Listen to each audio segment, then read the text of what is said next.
Hi friends, இந்த வீடியோவில் நம்ம சூப்பரான ஒரு தகவல் பற்றி பார்க்க போகிறோம். அதாவது டிஎன்பிஎஸ்சி தரப்புலேருந்து நேற்றைய தினம் ஒரு நோட்டிஃபிகேஷன் ஒன்று வெளியிட்டிருக்காங்க. கம்பைன் டெக்னிக்கல் சர்வீஸ் எக்ஸாமினேஷன் நான் இன்டர்வியூ போஸ்ட்டுக்கான நோட்டிஃபிகேஷன் கடந்த 21/5/2025 அன்னைக்கு வெளியிட்டிருந்தாங்க. ஸோ அந்த நோட்டிஃபிகேஷனில் இப்போ ஒரு சில வேக்கன்சிஸ், ஒரு சில காலி பணியிடங்கள் சேர்த்துருக்காங்க, கூடுதலாக சேர்த்துருக்காங்க. ஏற்கனவே ரொம்ப நாள் சொல்லிட்டு இருந்தாங்க பார்த்தீங்களா, அந்த டிஎன்இபியினுடைய வேக்கண்ட்டை ஃபில் பண்ணுறதுக்கு, அசிஸ்டன்ட் இன்ஜினியர் போஸ்டிங்கினுடைய வேக்கண்ட்டை ஃபில் பண்ணுறதுக்கு டிஎன்பிஎஸ்சி மூலமாக எக்ஸாம் கண்டக்ட் பண்ணுவோம் அப்படின்னு. ஸோ அதுக்கான ஒரு நோட்டிஃபிகேஷன் தான் நேற்றைய தினம் வெளியிட்டிருக்காங்க. டிஎன்பிஎஸ்சி வெப்சைட்டில் பார்த்தீங்கன்னா இந்த கம்பைன்ட் டெக்னிக்கல் சர்வீஸ் எக்ஸாமினேஷன் நான் இன்டர்வியூ போஸ்ட் அப்படின்னு இருக்கும். அதில் பாருங்கள், நோட்டிஃபிகேஷன் டேட்டு 11/6/2025 அப்படின்னு கொடுத்துருப்பாங்க.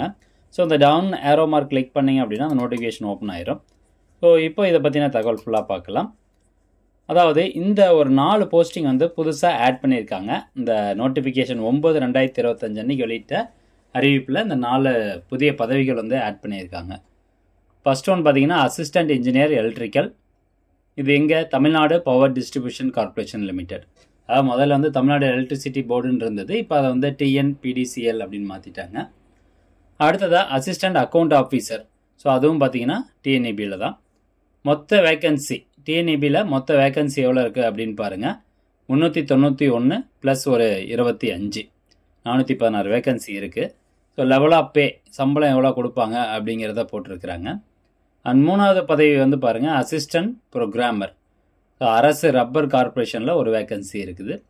அக்கௌண்டன்ட் தமிழ்நாடு மேக்னிசைட் லிமிடெட், அங்கே ஒரு வேக்கண்ட் ஃபில் பண்ணுறாங்க. ஸோ இந்த 4 பதவிகளுக்கும் புதுசாக அந்த நோட்டிஃபிகேஷனில் ஆட் பண்ணியிருக்காங்க. ஸோ யார் யாரெல்லாம் இந்த நோட்டிஃபிகேஷன் பார்க்குறீங்களோ அவங்க இந்த பதவிக்கு தகுதியானவங்களாக இருந்தீங்க அப்படின்னா தாராளமாக நீங்கள் அப்ளை பண்ணலாம். அப்ளை பண்ணுவதற்கான கடைசி தேதி இந்த மாதம் 25 சொல்லியிருக்காங்க. 25ஆம் தேதிக்குள்ளே நீங்கள் அப்ளை பண்ணிடுங்க.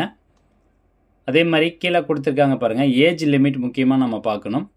ஸோ டிஎன்பிஎஸ்சி அப்படின்னாவே ஏஜ் லிமிட் இருக்காது அப்படின்னு சொல்லுவோம். பட் இந்த மாதிரி டெக்னிக்கல் எக்ஸாமினேஷன்லாம் பார்த்தீங்கன்னா ஏஜ் லிமிட் இருக்கும். ஸோ அந்த வகையில் எஸ்சி, அதாவது others category, SC, SCA, ST, MBC, BC, BCM தவிர மற்ற கேட்டகரியை சேர்ந்தவங்களாம் இருந்தீங்கன்னா இந்த 4 பதவிக்கான மேக்ஸிமம் ஏஜ் லிமிட் 32 வயசு சொல்லியிருக்காங்க. அதுக்கப்புறம் ஏஜ் கன்செஷன் யார் யார் கொடுக்குறாங்க அப்படின்னு பாருங்கள். Person with benchmark disability. Next ex service மேனுக்கு 50 வயசு வரைக்கும் எக்ஸாம் எழுதலாம். ஆதரவற்ற விதைகளுக்கு பார்த்திங்கன்னா 37 வயசு கொடுத்துருக்குறாங்க. அதே இந்த எலக்ட்ரிக்கல் போஸ்டிங் தவிர மீதி இருக்கக்கூடிய 3 போஸ்டிங்க்கு மேக்ஸிமம் ஏஜ் லிமிட் எதுவும் கிடையாது. ஒன்லி ஆதரவற்ற விதைகளுக்கு மட்டும். அண்ட் ரெண்டாவதாக BC, BCM, MBC, DC community கேட்டகரிக்கு பாருங்கள், மேக்ஸிமம் ஏஜ் லிமிட் டிஎன்இபியினுடைய அசிஸ்டன்ட் இன்ஜினியர் எலக்ட்ரிக்கல் பதவிக்கு 34 வயசுக்குள்ளே இருக்கணும் அப்படின்னு சொல்கிறாங்க. அதுக்கப்புறம் மீதி இருக்கக்கூடிய ஏஜ் கன்செஷன் கேட்டகரி பார்த்துக்கோங்க. அடுத்ததாக எஸ்சி, எஸ்சிஏ, எஸ்டி கேட்டகரிக்கு பார்த்தீங்கன்னா maximum age limit assistant engineer எலக்ட்ரிக்கலுக்கு 37 வயசுக்குள்ளார இருக்கணும் அப்படிங்கிறத சொல்லியிருக்காங்க. நெக்ஸ்ட்டு எஜுகேஷன் குவாலிஃபிகேஷன் மெயினாக பாருங்கள். அசிஸ்டன்ட் இன்ஜினியர் எலக்ட்ரிக்கலுக்கு நீங்கள் bachelor of degree electrical and electronics engineering படிச்சிருக்கணும், அல்லது அதுக்கு ஈக்குவலண்ட்டான எதனா ஒரு டிகிரி படிச்சிருக்கணும் அப்படின்னு சொல்கிறாங்க. இதில் முக்கியமாக ப்ரிஃபரன்ஸ் யார் கொடுக்குறாங்க அப்படின்னா, டிஎன்இபியில் அப்ரெண்டிஸ்ஷிப் ட்ரைனிங் முடிச்சிருந்தீங்க அப்படின்னா அவங்களுக்கு ஒரு ப்ரிஃபரன்ஸ் கொடுக்குறோம் அப்படின்னு சொல்லியிருக்காங்க. அசிஸ்டன்ட் அக்கௌண்ட் ஆஃபீஸருக்கு பாருங்கள், candidates possess the following qualification. Degree படிச்சிருக்கணும். இப்போ 10th and 12th முடித்ததோடனே டிகிரி நீங்கள் படித்து பாஸ் பண்ணியிருக்கணும் அப்படின்னு சொல்லியிருக்கிறாங்க. அதே மாதிரி அசிஸ்டன்ட் ப்ரோக்ராமருக்கு பாருங்கள், மாஸ்டர் டிகிரி படிச்சிருக்கணும் இன் கம்ப்யூட்டர் அப்ளிகேஷன் அப்படின்னு சொல்கிறாங்க, அல்லது master degree in science ID படிச்சிருக்கணும் அப்படின்னு சொல்லியிருக்காங்க.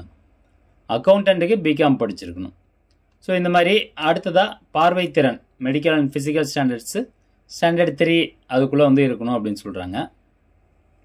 அடுத்ததாக ரெஸ்ட்ரிக்ஷன்ஸ் பாருங்கள், the persons with benchmark disabilities. So இவங்களுக்கு ரெஸ்ட்ரிக்ஷன்ஸ் கொடுத்துருக்காங்க. இந்தந்த பதவிகளுக்கு மட்டும் ரெஸ்ட்ரிக்ஷன்ஸ் இருக்குது. இந்த 3 பதவிகளுக்கு அப்ளை பண்ண முடியாது. அதே இன்னும் ஒரு பதவி இருக்குது பாருங்கள், அசிஸ்டன்ட் இன்ஜினியர் எலக்ட்ரிக்கல். ஸோ அவங்க அப்ளை பண்ணலாம். எந்த மாதிரியான டிசபிலிட்டி இருக்கோ இந்த வகை டைப் கொடுத்துருக்காங்க. இந்த கேட்டகரியில் இருந்தீங்க அப்படின்னா நீங்கள் இந்த அசிஸ்டன்ட் இன்ஜினியர் எலக்ட்ரிக்கல் பதவிக்கும் அப்ளை பண்ணலாம் அப்படின்னு சொல்கிறாங்க.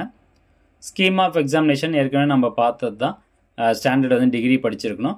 Examination language of question paper வந்து பாருங்கள் தமிழில் எதுவுமே இருக்காது, எல்லாமே இங்கிலீஷில் தான். இந்த 4 பதவிகளுக்குமே இங்கிலீஷில் தான் வந்து இருக்கும் அப்படிங்கிறத சொல்லியிருக்காங்க.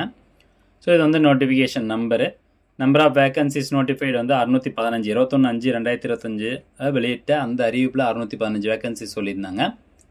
அதுக்கப்புறம் இன்றைக்கி நேற்றைய தினம் வெளியிட்ட அறிவிப்பில் 418 வேகன்சி சொல்லியிருக்காங்க.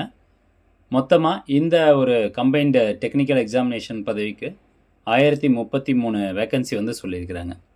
ஸோ ஃப்ரெண்ட்ஸ், யாரெல்லாம் எலிஜிபிளோ அவங்க எல்லோரும் 25/6/2025க்குள்ளே அப்ளை பண்ணிக்கோங்க. இந்த தகவலை முடிஞ்சவங்க நிறைய பேருக்கு ஷேர் பண்ணிவிடுங்க. மீண்டும் அடுத்த ஒரு நல்ல பதிவில் சந்திக்கலாம். நன்றி, வணக்கம்.